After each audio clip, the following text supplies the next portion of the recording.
안녕 형들, 나 말년 호빙류야. 축구선수에게 있어 부상이란 정말 피할 수 없는 숙명인 것 같아. 프로 무대에 화려하게 데뷔 후 더더 유망한 선수로 평가받았지만 부상으로 인해 날개를 활짝 펼치지 못한 경우 정말 안타까운 일이지. 그럼에도 축구계에는 만약에 부상을 당하지 않았더라면 없는 것 같아. 그렇게 되면 호나우두가 부상만 당하지 않았더라면 펠레, 마라도나를 뛰어넘는 커리어를 가졌을 수도 있었을 것이다. 만약 아이마르가 부상을 당하지 않았더라면 메시보다 잘했을 수도 있었을 것이다. 뭐 이렇게 돼버리니까 큰 의미를 갖지 못하는 것 같은데, 그래도 우리가 축구를 보면서 한 번쯤은 적어도 우리가 프로 무대에서 본 적이 있는 선수들 중 이 선수가 부상을 당하지 않았더라면 어땠을까? 라는 생각을 안 할 수가 없는 것 같은데, 나 같은 경우는 그 스페인의 산티 카솔라라고, 이 선수가 만약에 고질적인 부상이 없었다면 얼마나 더 잘했을까? 실바, 이니에스타와는 어떻게 비교가 되었을까? 라는 생각을 해본 적이 있어. 그리고 국내에서는 난 이 선수 말고는 생각해 본 적이 없더라고. 바로 이청용. K리그에서 이미 너무 잘해가지고 중소리가 안 거치고 바로 프리미어리그로 직행한 청룡 형에 대해서 오늘 형들이랑 알아볼까 해. 청룡 형은 서울 창동초등학교를 거쳐 도봉중학교에 진학했어. 어릴 때부터 뛰어난 실력을 보이던 이청용은 조광래 감독의 눈에 띄어 2004년 FC 서울에 입단했어. 2군에서 차근히 실력을 쌓아 나갔고 2006년 19살 때 하우젠컵에서 처음으로 프로 무대 데뷔전을 가졌어. 2007년 5월까지는 사이드백으로도 출전하는 등 큰 두각을 나타내진 못했지. 비슷한 시기에 내 주변에서 가장 먼저 프로 구단 입단에 성공한 성룡이 형과 한 번씩 통화를 했었는데, 그때 내가 막 성룡이 형한테 이청용 잘 모르겠어요. 공 너무 끌어. 형이 더 잘하는 것 같아. 라고 했는데 성룡이 형은 아니 청룡이 개천재라고, 진짜 잘한다고 했던 게 기억이 나. 죄송합니다 청룡이 형. 그러던 2007년 이 둘은 나란히 각각 한두 살씩 월반을 하며 U20 월드컵에 출전했어. 이때가 그 유명한 마르셀루가 이청용한테 먼저 악수한 경기. 이게 사람들이 봤을 땐 경기 끝났으니까 그냥 악수할 수도 있지 라고 생각할 수 있는데, 내가 봤을 땐 이청용 멘트였던 마르셀루가 감탄했어. 왜냐면 이청용 진짜 초 잘했거든. 말이 안 됐어. 와, 아시아에 이런 선수가 있다고? How old are you? 88? 너도 월반 미투. 근데 그 와중에 2살 어린 89 기성용? 킥? 그 대회에서 그냥 제일 좋았어. 아니 과장 아니야, 내가 장담해. 그동안 우리나라에서 없는 킥력이었지. 난 아직도 이 2명의 선수가 동시대에 이렇게 나왔다는 게 개이득. 소속팀으로 돌아온 이청용은 새로 부임한 기네슈 감독의 눈에 띄어 팀의 공격을 이끌었고 2008년에는 시즌 베스트 11에 선정되면서 21살의 나이로 이미 K리그를 정복해버리는 순간이었어. 그런 느낌이었어. 중앙 미드필더를 보기에는 너무 빨랐고, 그렇다고 사이드 미드필드에 세우기에는 플레이메이킹이 너무 좋았어. 해외 선수로 따지면 예전에 아스날의 하얀 늑대라 불렸던 알렉산드르 흘렙 알아? 흘렙 같아 진짜. 엄청 날렵하고 맹렬한 플레이메이커. 중앙보다는 뭔가 사이드에서 그 빛을 최대치로 발하는. 마침내 2009년 이청용의 실력을 눈여겨보던 프리미어리그 볼튼으로부터 정식 오퍼를 받았고 8월 14일 워크 퍼밋을 받은 후 K리그 역사상 최고 이적료 44억을 서울에게 안긴 후 연봉 15억 조건으로 이적이 확정되어 대한민국 최연소이자 한국인 제7호 프리미어리그가 탄생하는 순간이었어. 드디어 이청용의 프리미어리그 데뷔 시즌. 청룡 형은 가자마자 주전을 먹은 건 당연하고 팀의 에이스로 자리 잡았어. 그 여느 세계적인 선수들도 빅리그 이적 후 첫 시즌부터 이렇게 잘하기 힘든데 그건 핑계야 라고 말하듯 이청용은 첫 시즌부터 뛰어난 기량을 보여줬어. 어느 정도였냐면 볼튼 올해의 선수, 올해의 신입 선수, 선수단이 뽑은 올해의 선수, 루니, 테베즈, 레이나, 베인스를 제치고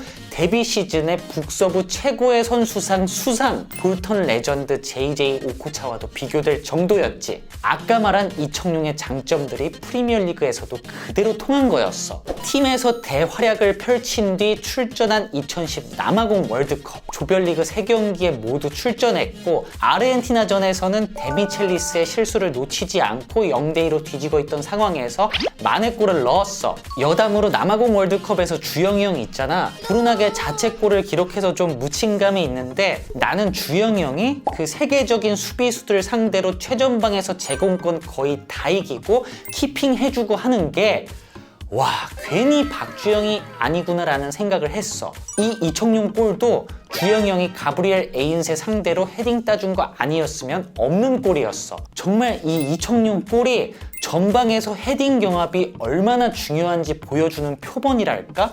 이게 박주영의 클래스였지. 청룡 형은 16강 우루과이전에서도 후반 22분 헤딩골을 넣어 동점을 만들었으나 우리나라는 2대1로 아쉽게 패배했어. 그 청룡 형 예전에 볼리비아전에서 헤딩골 기억나? 와우! 청룡 형은 월드컵 종료 후 캐디라, 웨질, 하비 마르티네스 등의 월클 선수들과 함께 라이징 베스트 11에 선정되면서 최고의 주가를 달렸어. 이때 우리나라 3톱 전성기 이청용, 박주영, 박지성, 미드필더의 기성용, 뼈정우. 남아공 진짜 아깝지 않았어 형들? 황금세대 우루과이한테도 정말 한 끗 차이로 지고 정말 재밌었는데 맨유의 지성이 형? 당시 나 맨유 선수야 라는 걸 확실히 보여줬던 당시 맨유 위상은 지금 맨유라고 생각하면 큰 오산이야. 대한민국 주장 박지성 소속팀 맨체스터 유나이티드 끝. 진짜 그때 박지성 촬영 소속팀 볼턴으로 돌아온 이청용은 자신의 두 번째 시즌에서도 탄탄한 실력을 보여줬어. 당시 뛰어난 EPL 수비수들을 상대로 나 프리미어리그 상위권 윙어야 를 보여주면서 팀을 다시 한번 프리미어리그에 잔류시키는 데 성공했지. 당시 이청용이 승승장구를 하면서 자연스럽게 박지성과도 비교가 많이 됐었는데 볼튼 감독이었던 오웬 코일은 두 선수는 본질적으로 비슷한 점이 굉장히 많다라고 평가를 했고, 볼튼 주장이었던 케빈 데이비스는 이청용은 more skillful, 박지성은 has a lot more energy 라고 평가했어. 그리고 청룡 형은 인터뷰에서 뭐라 그랬을까? 자신이 지금 아무리 잘한다고 해도 지성이 형과는 비교가 될 수 없을 것 같아요 라고 말했지. 결론은 둘 다 잘했어 진짜로. 그런데 2011년 7월 프리시즌 경기를 치르는 도중에 오브리그 선수인 톰 밀러에게 강한 태클을 당해 그만 정강이뼈가 부러지고 말았어. 쇼크로 인해 산소호흡기까지 쓴 상태로 병원에 실려가야 했지. 축구 선수에게 있어 정강이뼈가 부러지는 것은 정말 최악의 부상 중에 하나라고 할 수 있는데 십자인대 파열보다도 재활이 오래 걸리는 부상이야. 특히나 스피드와 드리블이 주 무기였던 이청용에게는 더욱 심각한 부상이었지. 사실 난 그동안 유튜브 채널을 운영하면서 그리고 한국의 수많은 뛰어난 선수들을 다루면서 심지어 기성용 선수를 다루면서도 나는 청룡 형의 부상을 단 한 번도 언급하지 않았어. 왜냐하면 누구보다 안타까울 사람은 본인일 거니까. 그럼에도 이번에 이렇게 정식으로 청룡이 형에 대해서 좀 조심스럽게 얘기를 하는 이유는 정말 내가 생각하는 우리나라 재능 넘버원 선수라고 형들에게 꼭 한번 말하고 싶었고, 현재 어린 국내 축구 팬들에게 이청용은 이 정도로 대단한 선수라고 이 영상을 통해 꼭 한번 알려주고 싶었어. 그리고 34살이 된 청룡이 형도 이제는 좀 행복한 축구를 할 수 있는 시기가 되지 않았나? 뭐 이렇게 생각을 하기도 했고, 20대 초반부터 해외에서나 국가대표팀에서나 정말 치열하게 했으니까 말이야. 박주영, 기성용, 이청용, 그리고 앞으로 K리그에 올 수도 있는 자철이 형까지 그들이 예전만큼의 기량을 보여주진 못하더라도 혹은 좀 부진하더라도 이제는 우리가 좀 그들에게 여유 있는 시선을 가지고 바라봐도 좋을 것 같다라는 생각을 해. 2012년 5월 리저브 경기를 한번 뛴 후 11-12 시즌 웨스트 브롬위치와의 경기에서 후반 36분에 교체 투입됨으로써 10개월 만에 감격의 복귀전을 치르게 되었고, 홈팬들은 기립박수로 이청용을 진심으로 환영해 주었어. 하지만 에이스 이청용이 빠진 볼턴은 이미 많이 가있는 상태였고 11-12 시즌 볼튼은 결국 강등을 당하게 되지. 이청용은 그저 팀의 강등을 바라볼 수밖에 없었어. 비록 팀이 강등당했지만 이청용은 팀 내 에이스로 꾸준한 활약을 보여주며 2015년 크리스탈 팰리스로 이적이 확정되면서 3년 만에 프리미어리그 복귀를 알렸어. 하지만 큰 활약은 보여주지 못하고 결국 2018년 독일 2부 리그 소속 보움을 거쳐 2020년 3월 11년 만에 K리그에 복귀하게 되지. 그리고 현재는 K리그 울산 현대에서 후배들을 이끌며 활약 중이야. 현재 누구보다도 국내 어린 유망한 선수들에게 관심이 많은 청룡이 형. 우리 팀에 있는 민준이, 윤구, 영우 다 너무 잘하는 선수들이 있고 우리 어릴 때보다 기량도 전술적으로도 훨씬 더 낫다고 칭찬을 아끼지 않는 선배 청룡이 형. 그리고 운동장에서는 나이가 없다며 자신이 유럽에서 느꼈던 걸 바탕으로 자유로운 선후배 문화를 만드는 데 솔선수범하고 있는 청룡이 형. 지금 많은 어린 선수들이 이 청룡이 형의 영향을 잘 받아서 앞으로 우리나라 축구 대표팀의 미래가 됐으면 좋겠다는 말을 전하면서 오늘 영상 마무리할게 형들. 그럼 우리 모두 트라이!